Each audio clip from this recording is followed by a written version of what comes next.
everyone. I am so excited to be speaking with author Meg Dendler. And we're going to be talking about, she has lots of books, but the one that I read, and I think it's her newest one, is called Bianca, the Brave, Frail, and Delicate Princess.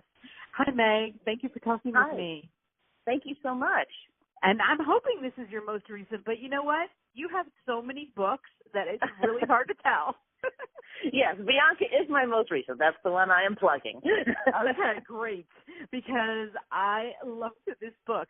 First of all, I'm a mom of 6, and I homeschooled my children. Most, all the way, not all of the way through, but most of them during their elementary years.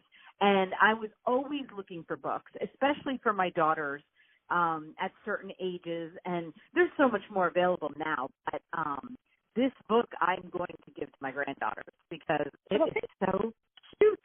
I think you're the first author that I've talked to that has written in this specific age group. Usually, I did an interview an author that was did very young children books, and then mostly I do adult books. But I was so happy to read this as an adult. I mean, it is a great story, and it's wonderful. Classic, but it's so enjoyable. It's a classic in the sense of the princess, it's a classic princess story, but not. But then, I loved the story of her, and I was reading it as an adult, so and I would read it I hope that is giving you the highest compliment because it is absolutely. I work hard not to dumb them down, I guess is the best way I can phrase it. When you're writing for middle grade kids, you have to be very careful not to use big words. It's sort of the opposite of the other writing platforms where instead of using 5 words, you use 1, come up with that fabulous better word. Well, you can't do that with kids. They don't know that word, you do have to use 5 words to get yourself someplace sometimes because you have to use smaller words and maybe shorter sentences. But you also don't want to dumb it down. They're not. Well, I mean, first of all, you come from a teacher background, so you really know what kids are going to read, which I'm sure helped you because, going into it for me, I'm not a teacher, and I didn't want to be one, and then I became, one. And people will say, "Well, you were a teacher." I'm like, "No, I really wasn't. I felt like I was the student with them more than the teacher. We just kind of learned together." But I was always, when they give you those ages, when you go into Barnes & Noble and it's like, well, this is between 5th and 7th grade or 12 to 14, or the problem is that every child of mine has read at different levels at different times. So that wasn't always the most helpful. But this kind of story I could have used for any ages, I mean, it's that kind of, especially for middle school up. You could use it. And it was just so adorable. I just loved it. I was like, I read so much intense fiction and nonfiction that it was fun for me, to go into this kind of a story, it was just fun. So, but you, like I said before, you have so many books. So how do you do it? How do you write that many books? Because it's not, for anybody out there that thinks that writing for elementary and middle grade is easy, I think it's the exact opposite. I think it's almost more natural for us to write adult books as an adult, than to figure out exactly what this kind of story is going to capture a child, Yeah. I mean, I go with the story. I don't necessarily sit down and say, I'm going to write a middle grade book. Actually, when I started the very first book, I've been writing for a lot of years. I had, adult publications and interviews and things like that and being published. But when I started with Why Kimba Saved the World with the first book, I really wanted to write something that was more like Magic Treehouse level, a little bit even younger. Yes, right. Because there's so few good books for kids that are interesting. And the reason is because they're boring to write. It's the most basic sentence structure. It has to be really, really short, and not much can happen. And as I started messing with the book more and more, it just got bigger and bigger. And not only did the book get bigger, it became this whole series. So it morphed up into that next level where you can, the interesting writing, where you can really, with the Magic Treehouse book, she is a genius to make them readable for the kids that age, but also fabulous. I mean, I still have, I think, all through number 35 on my shelf for my own kids. I don't know what number she's up to now. I know. I have a box of those somewhere. I mean, those were the go, especially for anybody who homeschooled. You know, those were always, everybody always said, you have to go get those books. That was the go-to book, you know? Absolutely. So that was my goal, but that's not where we ended up. But that's okay. You have to go with, I mean, I have an adult book as well, because that story was a story for adults. Mm-hmm. I mean, that's kind of how I look at it. Is I have the story, and I'm working on the story. Well, who's this story for? Who would care about this story? And then you shape it around that. If it's going to be for kids, that's going to determine how long the book is, how you tell the story. You can't jump around maybe as much. Kimba does have a lot of flashbacks. That's not really recommended for writing for kids. But that's just how the story is, and that's how it worked out. And it's been okay. But you have to come at it from that, who's going to read this in the end? Right. I know. And a lot of people don't like that as writers, but that's the reality of it. You can write whatever you want to write, but if you want someone else to read it and you want to make it a book, you have to think about who it is that's going to read it and produce it for them as a thing they can buy, a material, a business. Right. And so because I love talking to different authors. I mean, because I spent so much time in Barnes & Noble in the children's section, okay? I don't think that anyone understands that is a huge business too. Like that is, it's not half, but it's, a good third of Barnes & Noble, and always crowded. I mean, kids are always, parents are always buying books for their kids. That is a huge business. So I was like, I really wanted to talk to an author who was in that business, to see like what your experience is with that, because it kind of fascinates me. I mean, I've never tried to write a child's book, so I don't. But I have read so many of them, But I used to always think, oh, that would be so easy. But then you think, like I interviewed a woman who wrote a book about the woman, now the name escapes me. Her name was Amy Grant, but the book she wrote about was In the Great Green Room, and she wrote about the author. What is that author's name? Why is that escaping me at the moment? Well, anyway, and so that book, like for her, I mean, Goodnight Moon is like the most popular book that for children for how many years? Okay, so it's like she wrote the book about her writing the book, but she didn't live in it long enough to even be able to experience the success of that book. Okay. And you think, oh, well, that's so easy. I know that book by heart, but it really wasn't that easy to get to write those words that are going to be repeated over and over and over again, Yes. So anyway, that was, that was my point. It's like, it isn't as easy as it seems. Like it's not like an easier way of writing. I think it is a way more difficult way of writing, to be able to capture a child's attention. And it's also just writing style. I think, well, they're shorter, so it's easier. Well, not necessarily, because you can just, if you're writing an adult book, ramble on as much as you want to and tell your story in 100,000 words if you want to and whatever. I've got 30,000 words, basically, to tell the entire story. You don't have a lot of descriptive paragraphs. You don't have a lot. You have to cut all that stuff. You got to right to the chase. Yeah. A lot of times things get, edited out at the end because, they don't care what that looks like. They don't care about that. Right. They want the story. They want the action. Exactly. And you'll lose them in the description. Yeah. That's where, and I actually, my last son, I'm homeschooling right now, and he's always had trouble with reading. So we always read together. And, finding a book that will actually keep his attention is so difficult, like that I'm not losing him. So, and I make him read out loud, and I make him, it's giving me, if you don't have a child that's ever had a problem reading, you get to really experience reading in a different way when you have someone who, he's taught me how to read in a very strange way, because of going through what he goes through. But anyway, I'm so happy I read that book. But honestly, your first huge book was Why Kimba Saved the World. And that was back in 2013. But since that time, you've written so many books. If you make that decision that this is your job, and not all writers do that.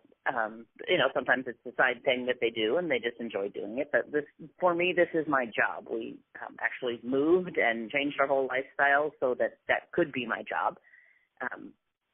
And when you do that, then okay, you are going to have to do that job.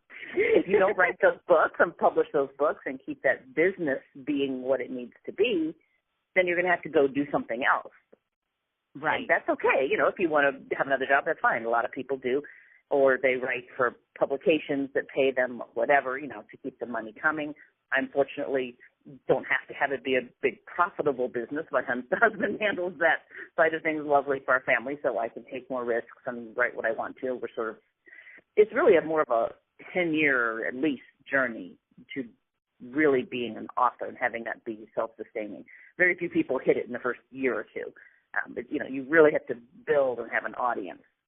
And I'm very blessed to have the support where I can do that. And it doesn't, he insists I break even every year, but, we can go to big events and spend money on things that, wouldn't maybe be wise in a business sense if you're having to pay your own bills and things like that. And I'm very blessed to have that privilege of going to pet shows and whatever and having that free time. I don't know how somebody works really hard as an author and also has a full-time job. That blows my mind, but I know they do it. Yeah, they do.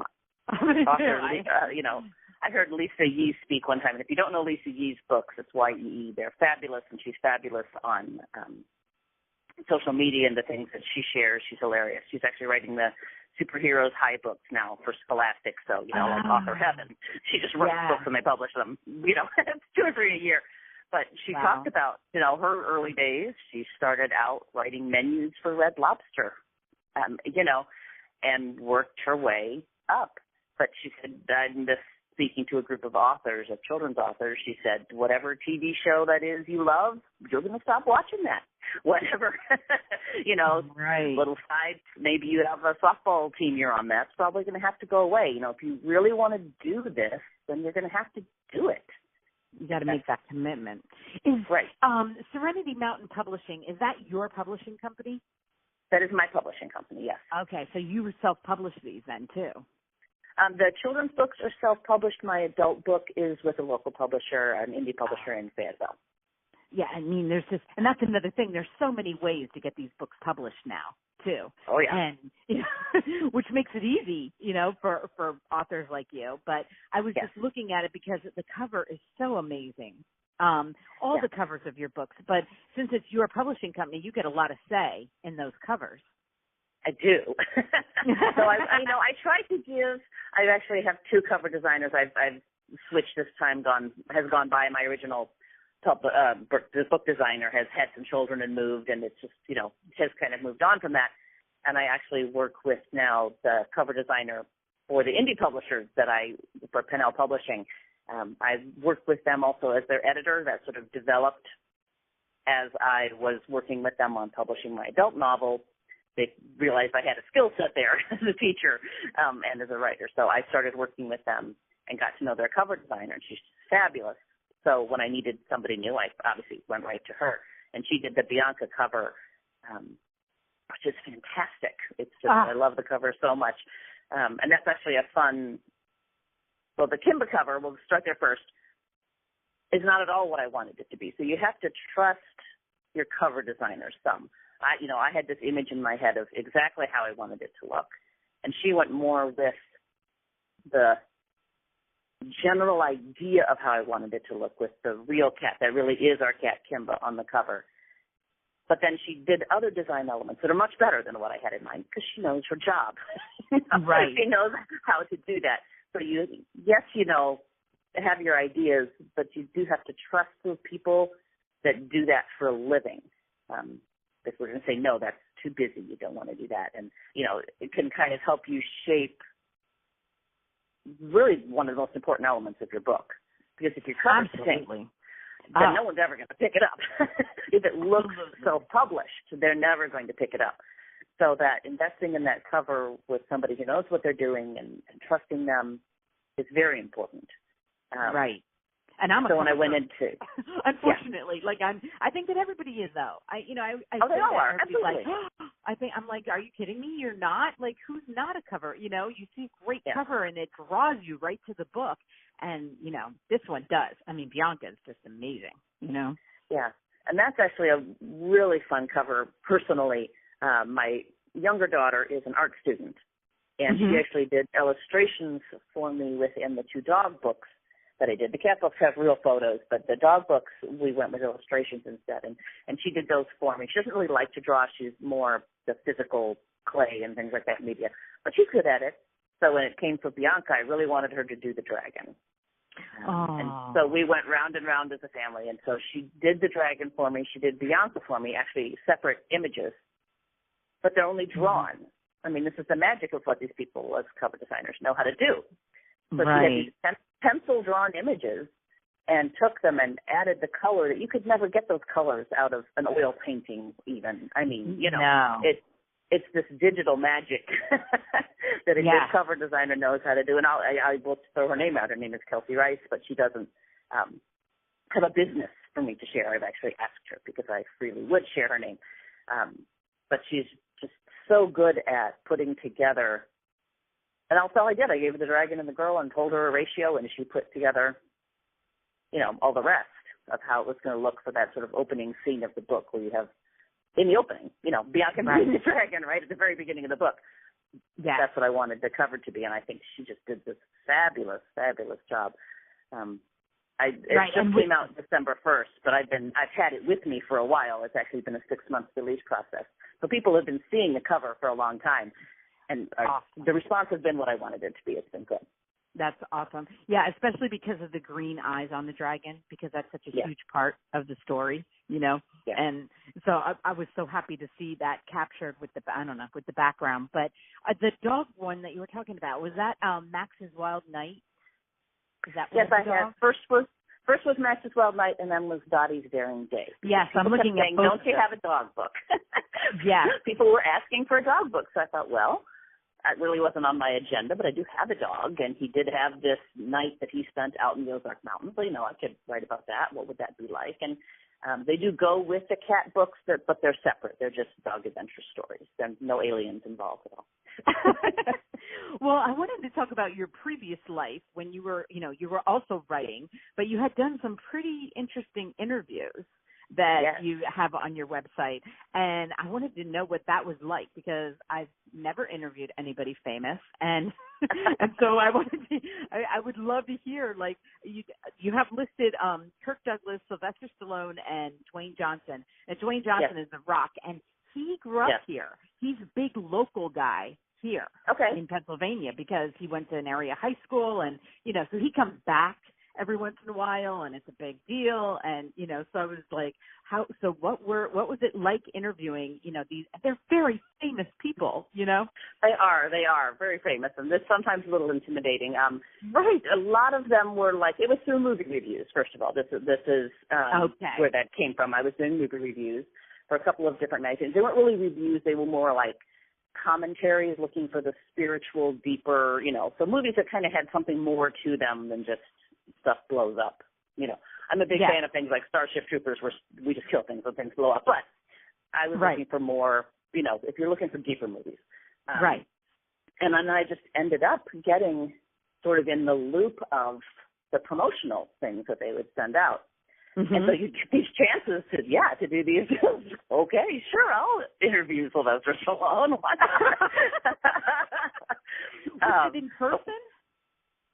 Some of them were, some of them were not. Sylvester Stallone was not in person, and I believe there was other people on that call as well. That's often what they would do, is set up a sort of a conference call, and 2 or 3 people would be on there. So the person he was promoting the newest Rocky movie, which was, the one that I don't even remember what that was, 2006, I think is when this was. Right. That was so when they sort of... Creed, right? Oh, no, it was before that. It was the actual Rocky movie that he was in the lead with the son. Rocky Balboa, I believe, was the name of that one. Yeah. It was kind of resurgence for the whole franchise. Right. But what was interesting to me, which I hadn't expected going into it, is he has this whole deep spiritual message for these movies.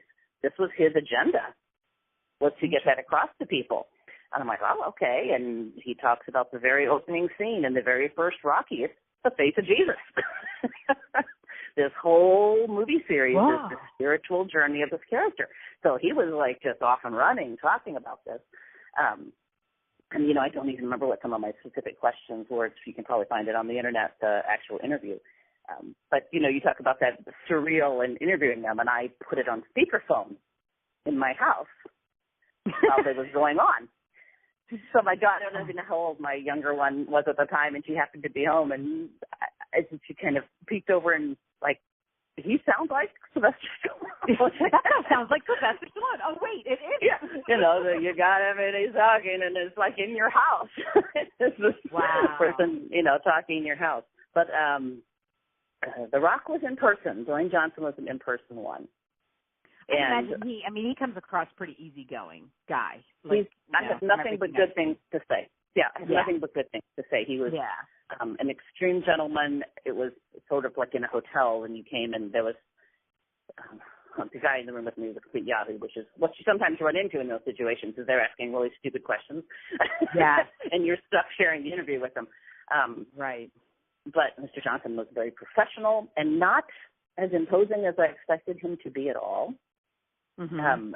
I think he's about 6'4", but he didn't come in the room and I went, you know, like you would think you would, and how huge I'm, about 5'4", you know. So I was expecting it to be this very dramatic moment, and it wasn't. It was just this guy coming in the room.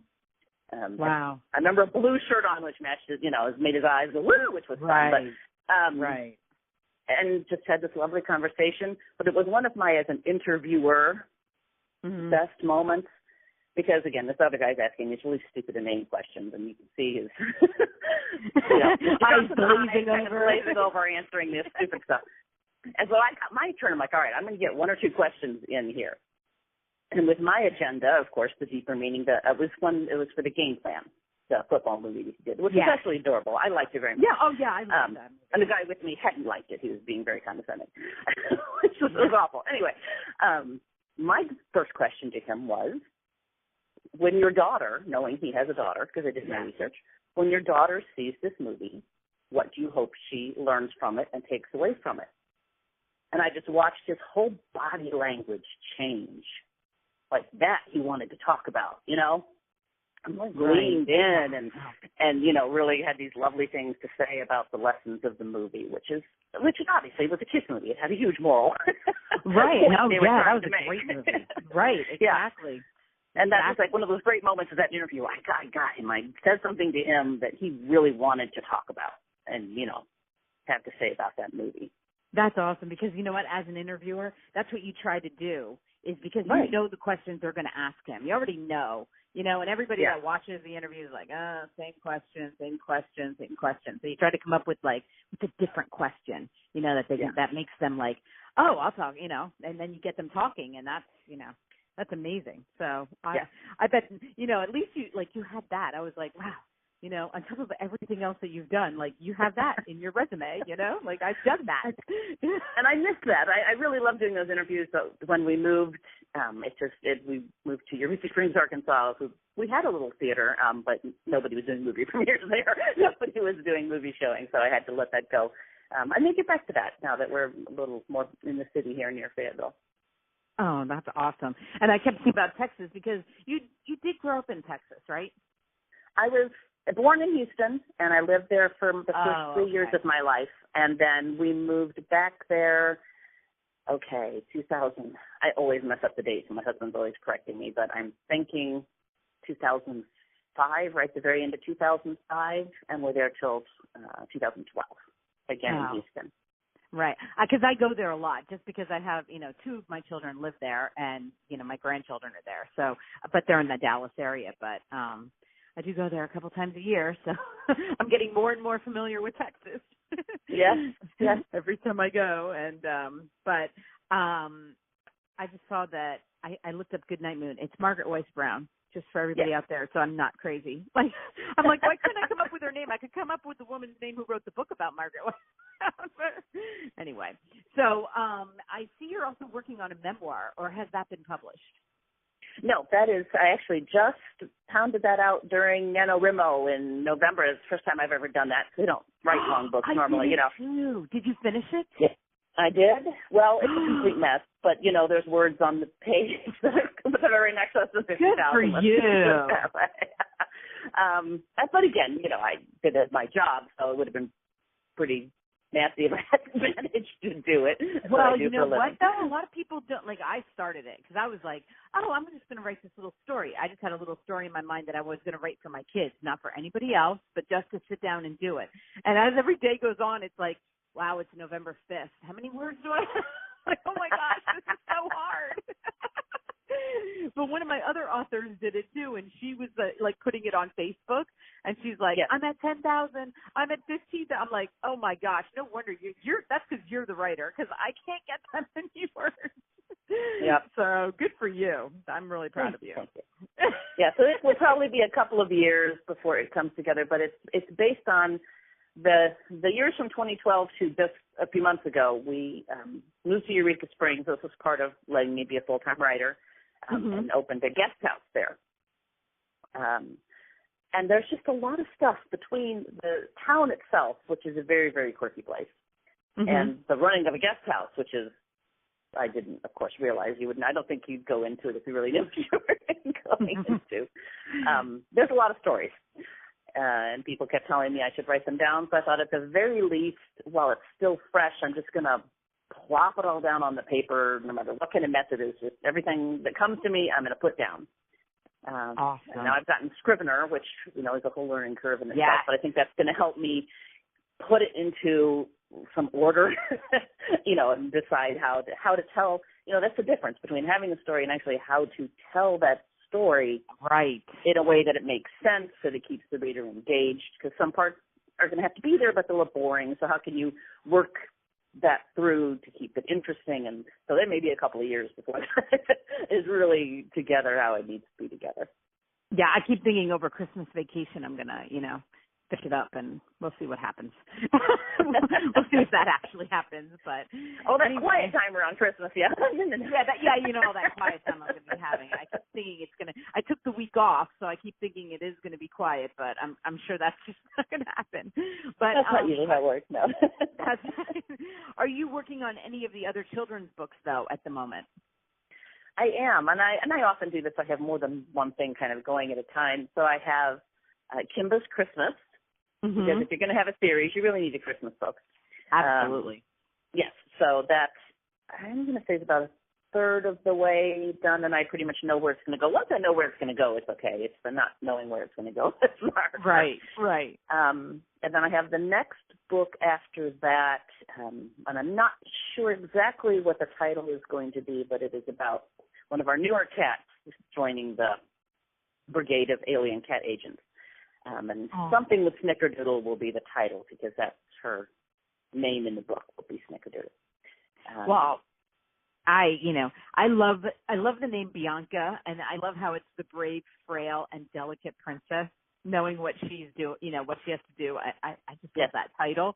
But just for everybody out there too, I didn't mention the fact that the reason this story is totally amazing is because it has everything that a little princess book should have. Okay, it's got fairies, it's got good witches, it has, it is perfect that for little girls. Like, they're just gonna love that. I love it. Okay, so I know that they were gonna love it, and I'm so happy that I got to meet you and talk to you, because I was thrilled when you said yes, and I couldn't wait to talk about the writing of children's books, and so I can't wait to see what you have next. And of course, I'm going to read your memoir when that comes out. Thank you. There will be another Bianca book that is beginning to take form. I'm listening for that reaction as people read it. And what did they like? What didn't they like? What did they wish had happened? And then you can kind of take that and begin to decide what her next adventure is going to be. Oh, yeah, I love, and it's kind of funny because as an adult, I'm watching on Netflix right now. Actually, I just ended it. I was watching Victoria, Okay, Queen Victoria, and I don't know if you saw it, but in the beginning of the Princess book, that was Queen Victoria. I was like, that's Queen, because remember they wouldn't let her walk down the steps without holding her hand, and they. I think it's a princess thing in general, that the princesses are just fairly useless. I mean, Right, because they're the princess, and you can't get, the princess can't get hurt. So, it was like, oh, that's like Victoria. I love that. So, anyway, it was nice to meet you, Meg. Thank you so much. And thank you. We're looking for new stuff, and you have a great holiday season. Thank you so much, Michelle. Okay, talk to you later.